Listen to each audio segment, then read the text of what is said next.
네, 오늘은 자기 말만 하기 금지라는 제목으로 말씀 증거하도록 하겠습니다. 이 부르그만의 묵상집 내용, 오늘자 내용인데 제가 한번 읽어봐 드리겠습니다. 저는 소년 사무엘의 말씀에서 고요하고 묘한 순간을 발견하였습니다.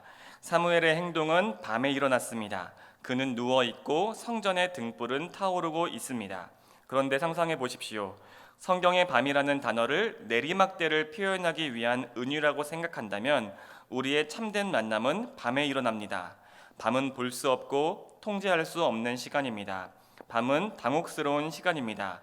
교회 안에도 자주 밤이 찾아옵니다. 당혹, 혼란, 임계점, 요동의 시간들 말입니다. 그러나 그런 어둠의 때에 하나님께로부터 어떤 새로운 것이 한밤에 도둑과 같이 임합니다 라고 되어 있습니다.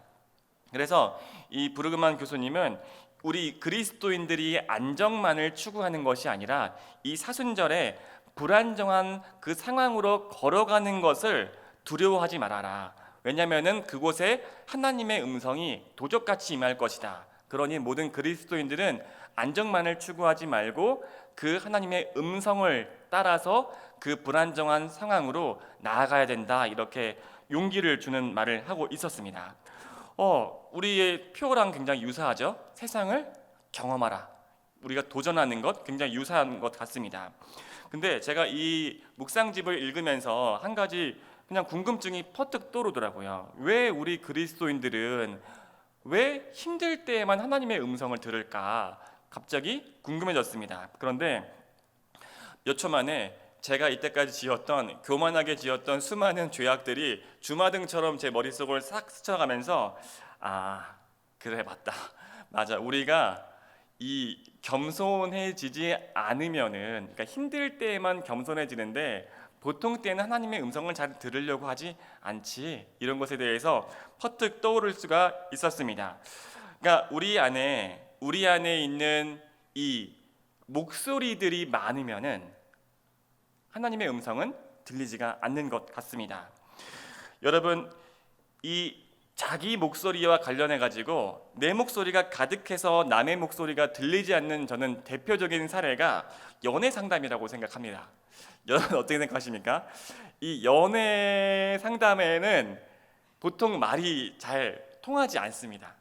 그래서 저는 이게 보통 권면하거든요. 이게 얘기 어떻게 보면 우연히 여러분들의 관심사가 약간 그런 데 있으니까 이렇게 얘기를 합니다. 그러면은 그분의 독특한 인격이 있고 그 사람이 살아왔던 역사가 있고 그 영혼에 독특한 목소리가 있다. 그거를 한번 들어봐라. 이렇게 얘기하거든요. 그 특별함이 있다. 이렇게 얘기를 합니다. 여러분들도 제가 만나고 이렇게 해보잖아요. 그러면은 여러분들 각자가 가지고 있는 그 독특한 인격이 있고 역사가 있기 때문에 정말 100이면 100명이 다 다른 목소리를 냅니다. 그렇죠. 굉장히 소중하죠. 근데 우리 안에 목소리가 가득하면은 그 특별한 그 인격이 내는 목소리를 들을 수 없는 것 같습니다. 그렇게 생각되지 않습니까? 우리 내면에도 이 이성을 판단하는 기준 같은 게 있는 것 같아요. 그래서 뭐 예를 들면 이런 거죠. 저 오빠 뭐 훌륭해. 저 오빠 뭐 똑똑해. 저 오빠 이렇게 뭐라고 할까요? 뭐 이런 장점들 있지 않습니까? 따뜻해. 그런데 마음속에서 내면의 목소리가 들리죠. 그런데 키가 작아. 근데 이 목소리에 휘둘리지 말아야지. 근데 저 오빠는 나랑 만나면 굉장히 잘 만날 수 있을 거야. 그런데 170이 넘지 않아. 이 목소리가 우리 안에 가득해가지고 이 목소리가 들리면은 그 사람이 가지고 있는 특별함을 우리가 들을 수가 없죠. 그렇지 않습니까? 우리 반대의 경우도 있습니다. 반대의 경우, 저 자매는 나랑 진짜 안 맞겠다. 저 예민함, 나는 상대할 수 없어. 저 깔탈스러운 저 표정 너무 미워할 수 없어. 왜? 이쁘니까 하면서 침을 흘리는 우리 형제들의 어떤 그런 모습들이 있죠. 그러니까 저 사람을 싫어해야지. 나는 저 사람이랑 맞지 않아. 하지만 점점 그 얼굴을 보고 있으면은 용서가 된다. 용서가 된다. 내면에 목소리가 들리죠. 예쁘니까. 예쁘니까. 이렇게 해주고 그 특별한 소리가 들리지 않는다는 거예요. 그러니까 모두 자기 말만 하고 있는 것 같습니다. 어떻게 생각하십니까? 여러분 동의가 됩니까? 아니면 동의가 안 됩니까? 모두가 내면 속에 다 자기가 하고 싶은 말을 품고 있으니까 다른 사람의 어떤 그 특별한 소리가 들리지 않는 거죠. 여러분 신앙생활하는 우리가 조금 다르다면은 세상 사람과 뭐가 달라야 할까요? 세상 사람들은 자기 안에 기준을 가득 세워놓고 그 목소리를 따라가는 사람이라고 저는 생각합니다. 그런데 우리는 하나님의 음성을 따라가는 사람 아닙니까? 그러면은 우리의 특별함은 다른 사람의 목소리, 더 특별하게는 하나님의 음성을 듣는 능력이 있지 않나라는 생각을 하게 됩니다. 그래서 우리 기독교인들이 다른 사람들 목소리, 또 하나님의 목소리를 들을 수 있어야 합니다. 여러분 그게 믿으십니까? 믿으십니까? 네. 고개만 끄덕이지 마시고 아멘 한번 해주세요. 여러분 믿으십니까? 감사합니다. 그래서 오늘은 자기 말만 하기 금지라는 제목으로 말씀을 증거할 거려고 합니다. 우리 사무엘상 3장 10절 말씀 다시 한번 읽어보겠습니다. 성경 말씀 찾으셨죠? 같이 한번 큰 목소리로 읽겠습니다. 시작. 여호와께서 임하여 서서 전과 같이 사무엘아 사무엘아 부르시는지라. 사무엘이 이르되 말씀하옵소서 주의 종이 듣겠나이다. 아멘. 그러니까 오늘 성경 말씀을 보면은 소년 사무엘이 처음 하나님의 음성을 듣고 응답하는 상황을 기록하고 있습니다. 여러분들도 오늘 이때까지는 하나님의 음성을 듣는 법을 몰랐다면은 오늘 말씀을 통해서 여러분이 하나님 음성을 듣는 좀 그 비결을 좀 배웠으면 좋겠습니다. 오늘 말씀에 아주 중요한 부분이 있는데요. 뭐 기도라고 해도 되고 뭐 대답이라고 해도 좋겠습니다. 그것은 무엇이냐면 여호와여 말씀하옵소서 주의 종이 듣겠나이다. 여러분 같이 한번 읽어볼까요? 여호와여 말씀하옵소서 주의 종이 듣겠나이다. 이것이 굉장히 중요한 질문이고 어떤 비결 같은 것입니다. 근데 여러분이 이 말이 좀 무너채어서 와닿지 않을 수 있거든요.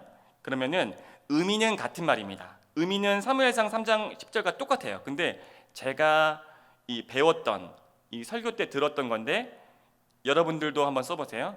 같은 말입니다. 하나님, 제가 이 상황에서 무엇을 배우기 원하십니까? 같은 말이죠. 하나님, 제가 이 상황에서 무엇을 배우기 원하십니까? 제가 굉장히 자주 했던 질문입니다. 여러분들도 잠깐 실습 한번 해볼까요? 자, 우리 기도하는 마음으로 눈을 감으셔도 좋습니다. 눈을 감으셔도 좋고 뭐 편하신 대로 손을 모으셔도 좋습니다. 그리고 제가 저를 따라서 한번 해볼까요? 하나님, 제가 이 상황에서 망설이지 마세요. 하나님, 제가 이 상황에서 무엇을 배우기 원하십니까? 자, 눈을 떠보세요. 그리고 그 느낌을 가지고 있어 보세요. 지금 그 느낌이 뭐냐면 하나님 말씀을 기다리는 지금 영적인 센서를 켠 거거든요. 벌써 끈 사람 있죠? 벌써 끈 사람도 있는데 하나님, 제가 이 말씀을 이 상황에서 무엇을 배우기 원하십니까? 라는 센서를 딱 켜면은 하나님께서 말씀하는 거를 들을 수가 있습니다. 그 상황과 환경에서 말씀하는 그걸 들을 수 있는데 이 센서를 얼마나 켜고 살아가느냐, 이것이 영성의 어떤 척도일 수도 있습니다. 그렇죠? 그래서 우리가 만약에 사람이랑 갈등할 때 그 갈등하는 사람만 보지 말고 여러분 오늘 배운 말씀이죠. 하나님, 제가 지금 이 상황에서 무엇을 배우기 원하시나요? 라고 마음속으로 기도를 한번 해보세요. 아니면은 제가 듣겠습니다. 여호와여 말씀하옵소서 제가 듣겠습니다. 이렇게 해도 괜찮습니다. 그런데 그렇게 할 때 놀라운 효과가 있습니다. 무엇이냐면은 정말로 그러면은 그 갈등하는 사람이 보이지 않고 그 갈등하는 상황을 허락하시고 어떤 계획을 가지고 계신 하나님의 음성에 우리가 주목을 하게 됩니다.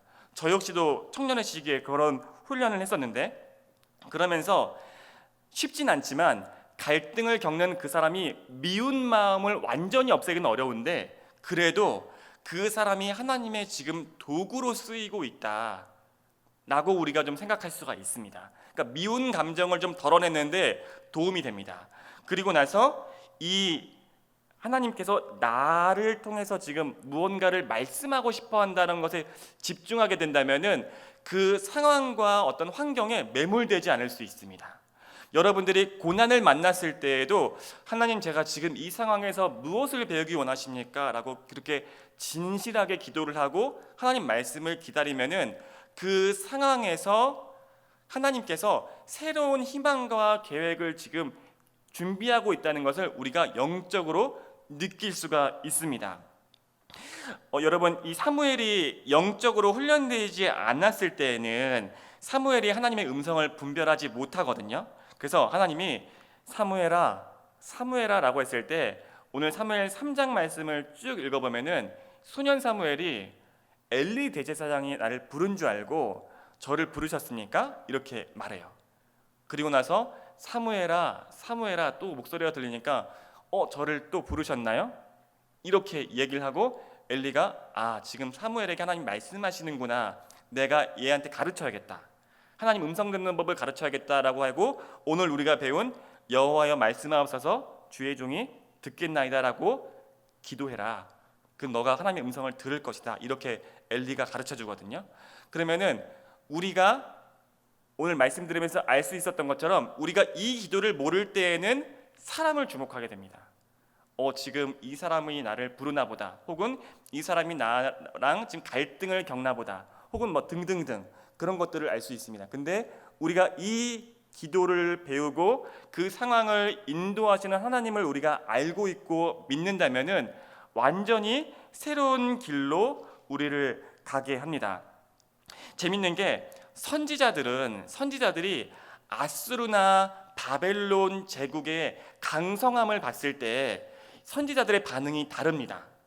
선지자들은 오늘 증거하고 있는 이 영적인 원리처럼 아수르나 바벨론 제국의 강성함을 보면서 하나님께서 지금 이 상황에서 우리에게 회개하라고 마지막 기회를 주고 계신 것이다.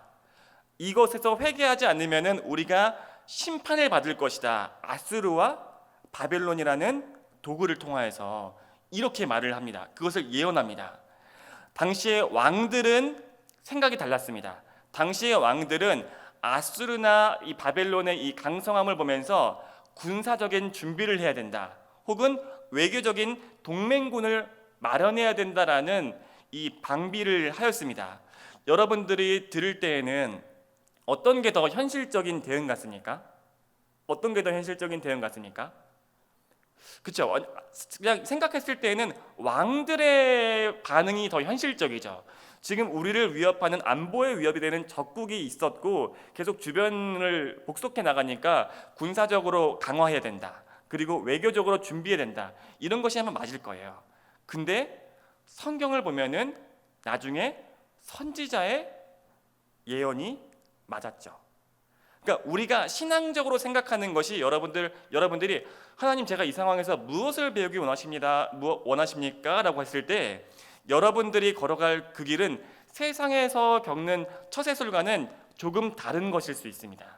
때로는 그것이 어리석어 보일 수도 있습니다. 그렇지만 여러분들이 10년, 20년을 살아보면은 하나님께서 인도하시는 것이 이것이구나, 정말 성경이 맞구나, 진리구나라고 깨달을 수가 있습니다.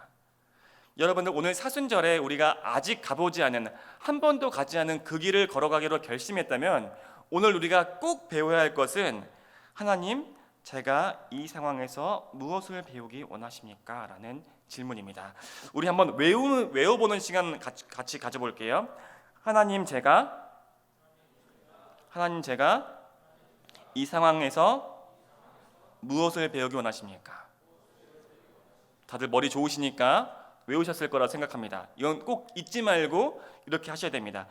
목사님, 저는 클래식한 버전이 좋습니다. 성경 버전 그대로 외우고 싶은데요. 좋습니다.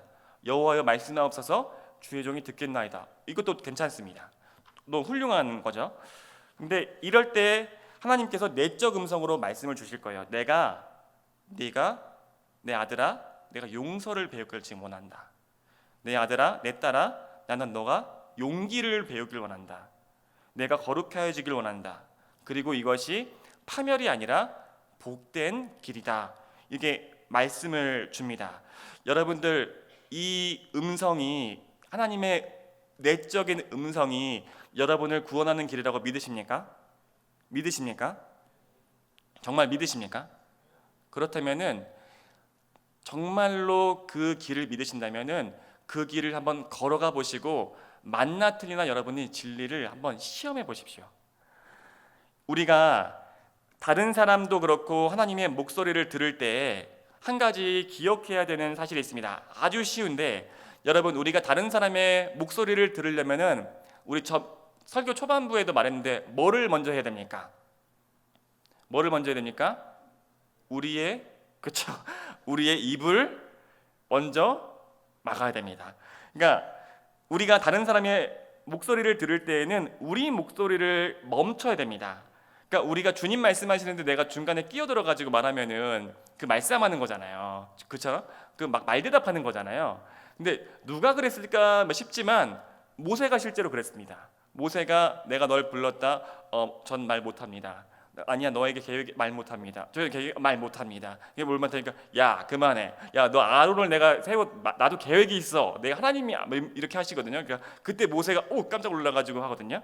근데 오늘 말씀 중에서 뭡니까? 주의 종이 듣겠나이다 이렇게 하잖아요. 겸손한 자세가 필요한 것 같습니다. 주의 종이 듣겠나이다. 그러니까 여러분들이 말을 들으려면은 하나님이 나보다 높으신 분이시다라는 것들을 여러분이 인정해야 되고, 또 한 가지, 다른 사람의 말을 들으려고 할 때에도 저 사람에게서 나보다 나은 점이 있다, 이 부분을 인정할 수 있어야 됩니다. 옆에 분들 바라보시죠. 한번 바라보시죠. 나보다 나은 부분이 있다라고 한번 봐보세요. 아, 그렇구나. 참 쉽지 않은 길이구나. 가보지 않은 길이구나. 내가 걸어가야 할 길이 쉽지 않은 길인데 알 수 있지만, 그게 되면은 다른 사람들의 음성을 들을 수가 있는 것입니다. 여러분들 안에 있는 생각, 신념, 말들을 비워야 되고요. 여러분 안에 있는 교만한 마음들을 비워야지 이제 다른 사람들의 음성을 들을 수가 있습니다. 자, 좋습니다. 제가 이제 성경 말씀은 얼추 다 전한 것 같습니다. 여러분들 중에서 이제 이거를 이해하지 못하는 분은 집중하지 않은 분 같아요. 내면에서 막 이 목소리가 가득해가지고 끝나고 뭐 먹지? 막 이런 거 생각 가득해서 안 들렸던 거고, 잘 들으신 분은 이해했을 거라고 생각합니다. 그러면은 적용을 한번 해보도록 하겠습니다. 적용. 좀 투박하긴 한데 제가 생각하는 언어의 방식이 세 가지 있는 것 같아요. 물론 이게 성경적으로 분류된 건 아니고 그냥 오늘 설교할 때 여러분이 이해하기 좋으라고 세 가지로 그냥 분류해 봤습니다. 첫 번째는 우리가 말씀 나눴던 하나님의 영적인 음성입니다. 영적인 음성 듣는 법, 분별하는 법, 우리는 대충은 들었으니까 좋습니다. 그러면 두 번째 언어, 이 원리를 적용할 겁니다. 두 번째 언어는 논리적인 언어입니다. 끄덕여지죠? 끄덕여지죠. 그리고 세 번째 언어가 뭔지도 좀 약간 이해가 되죠. 뭐 나오겠군. 두 번째 언어는 논리적 언어, 이성적 언어입니다. 자, 그러면은 여러분들 중에서 논리적 언어를 들으려면 어떻게 될까요? 저는 이 설교를 준비하면서 특별히 여러분들이 나중에 결혼하고 부부 생활할 때에 좋은 이 상황, 이 뭐라고 하죠? 이 좋은 어떤 이런 연합을 위해서 저는 이것이 꼭 배워야 된다고 생각합니다. 보통은 뭐 좀 거칠게 말하면은 남자들이 좀 이성적인 언어를 쓰는 경우가 많고, 물론 다 그런 건 아닙니다. 여자들이 좀 감성적 언어, 세 번째 좀 이따 얘기할 건데 쓰는 경우가 많거든요. 저희 집은 반대입니다. 제가 굉장히 감성적 언어를 쓰는 경우가 많고 아내가 이성적인 언어를 쓰는 경우가 많습니다. 좋습니다.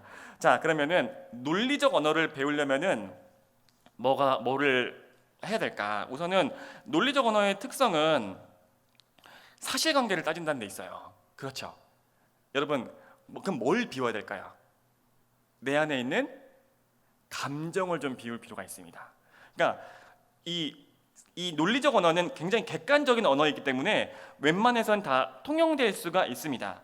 물론 조금 어려운 이야기이긴 한데 객관적인 언어를 쓰는데 이것이 정말 우리 언어 생활에 가능한 거냐는 사실 철학적으로는 불가능하다고 사실 이미 약간 오래전에 약간 결론이 났어요. 왜냐면은 세계대전을 통해서 가장 이성적이라고 생각했던 그 집단들이 사실 전쟁을 벌였거든요. 그러니까 철학계에서도 우리 인간의 언어에 대해서 많이 연구를 했는데 100% 어떤 이 객관적이고 이성적인 언어만 쓰는 건 불가능한다는 걸 이미 알고 있어요. 그렇지만 그러한 한계가 있다는 건 알지만 그래도 이 방식은 배울 필요가 있는 겁니다.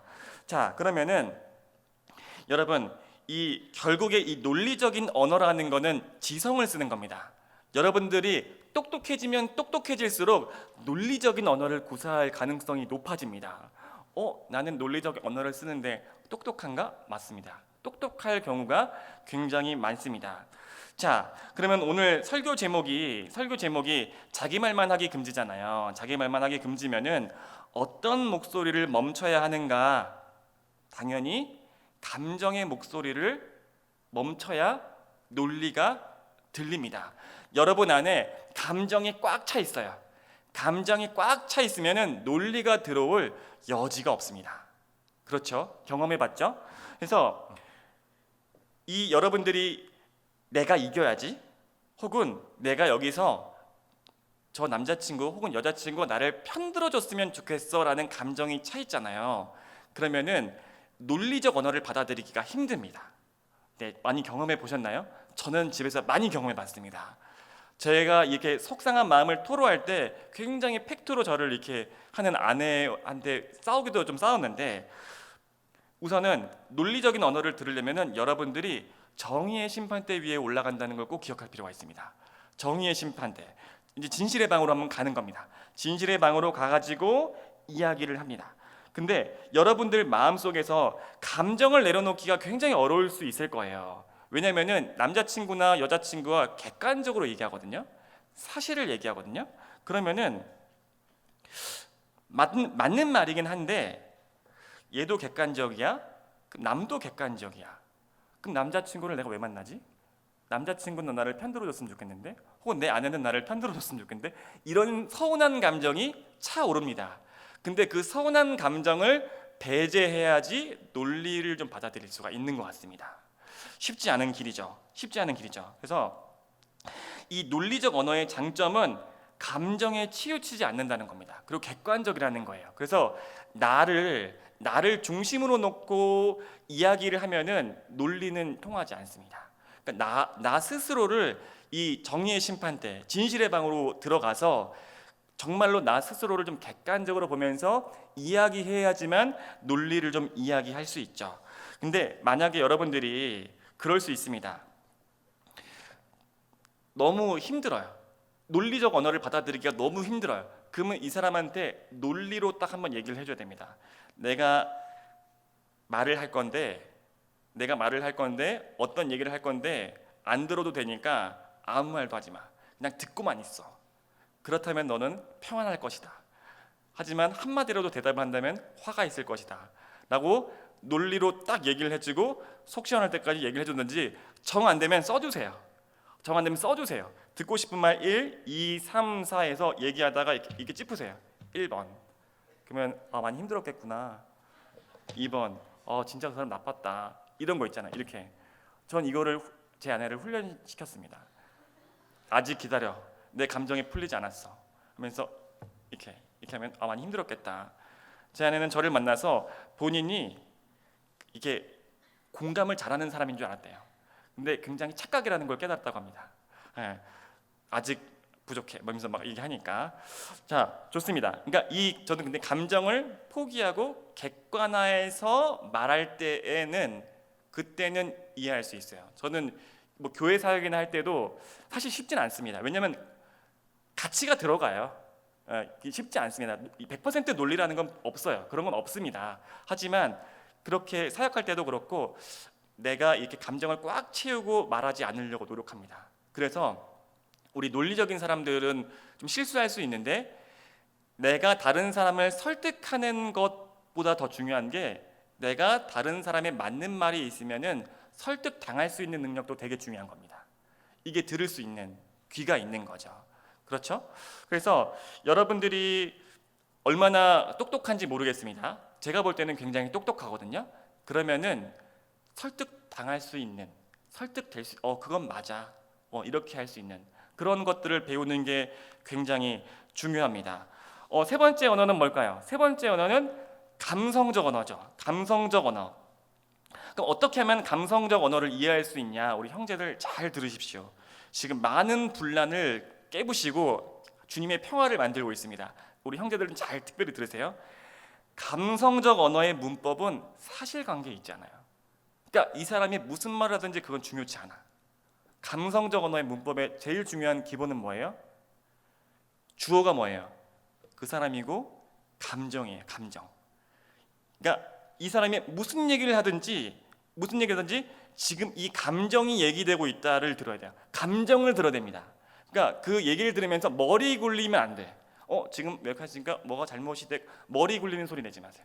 마음을 굴려야 돼요. 눈이 왜 돌아가죠? 감정을 화가 났구나.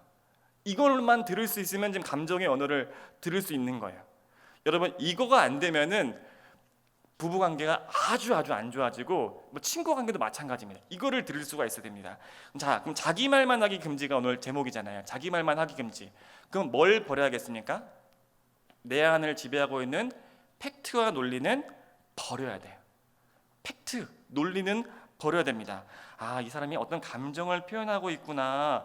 이 굉장히 격앙되어서 이야기하고 있구나. 근데 가만히 들어보면은 여러분들이 할 때 남자친구 얼굴 표정이 이게 눈썹이 올라가면서 그렇구나가 아니라 이런 식으로 듣는 사람도 있거든요. 논리로 듣는 사람들입니다.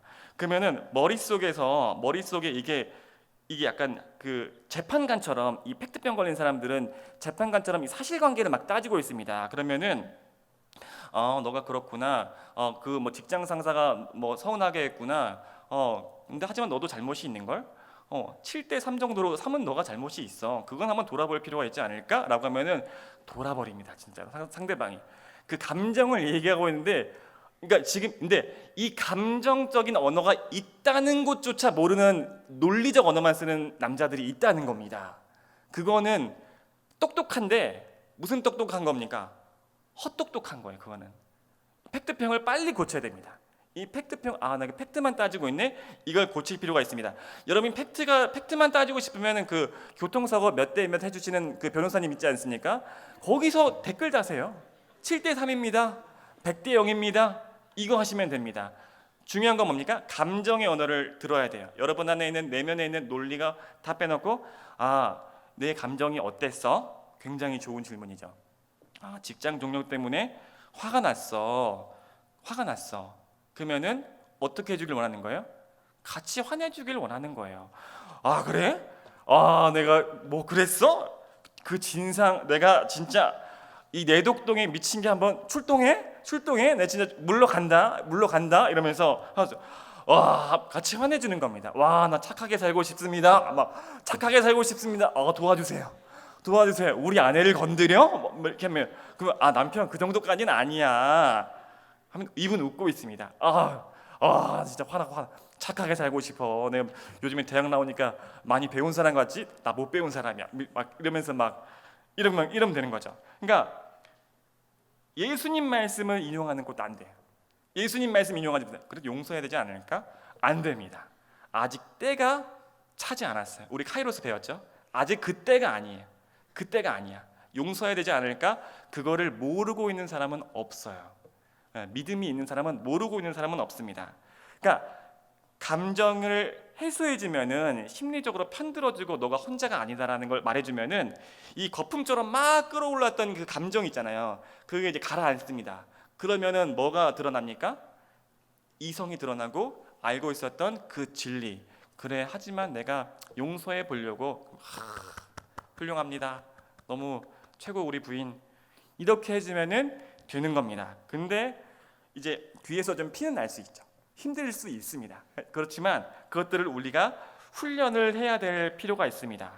그래서 이 듣는다는 것, 다른 언어를 쓰는 사람들을 통해서 하지만 우리가 듣는다는 것은 우리가 굉장히 배울 것이 아직 많다는 겁니다.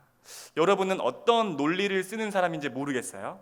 근데 오늘 셀 모임 가서 다른 사람이 쓰는 그 음성들, 그러니까 그 언어의 방식에 대해서도 같이 배우고, 아, 저 사람은 저렇구나 라는 것에 대해서 좀 지경이 넓어졌으면 좋겠습니다. 제가 여러분 오늘 말씀 전하기도 하고 여러분을 훈련시키면서 나는 다른 것들을 이야기할 거예요. 체력이 영성이다. 다른 사람 사랑하려면 체력이 좋아야 된다. 이러면서 운동하는 것도 경건생활이다. 뭐 이렇게도 가르쳤죠. 그리고 오늘도 논리적 언어, 감성적 언어, 그러니까 영적 언어의 그 논리를 가져와서 사용하고 배워보는 것이 다른 사람들을 사랑하는데 굉장히 큰 및 자산이 될 것입니다. 여러분들이 오늘 하나님의 그 계획에 대해서 귀 기울여 듣는다면은 여러분들에게 이것을 가르쳐 주기를 원하시는 그 아버지의 어떤 계획이 저는 있을 줄로 믿습니다. 저 인간도 여러분들이 나중에 잘 살 거를 기대하면서 설교하고 말씀을 전하거든요. 하나님께서 여러분 인생에 계획을 가지고 계십니다. 말씀 맺도록 하겠습니다. 왜 우리가 다른 사람의 소리를 듣지 못할까? 우리가 예수님 말씀 통해서 우리 마음밭에 있는 비유도 같이 나누고 있는데, 우리가 소통하지 못하는 언어가 가득 차 있기 때문입니다. 여러분이 만약 하나님의 음성을 지금 듣고 있지 못하다면은 여러분의 영혼에 가득 차 있는 그 언어가 무엇인지 한번 검토해 봤으면 좋겠습니다. 그것이 누군가에게는 교만일 수 있습니다. 영혼에 교만이 가득 차서 하나님의 음성을 지금 듣고 있지 못하는 것일 수 있습니다.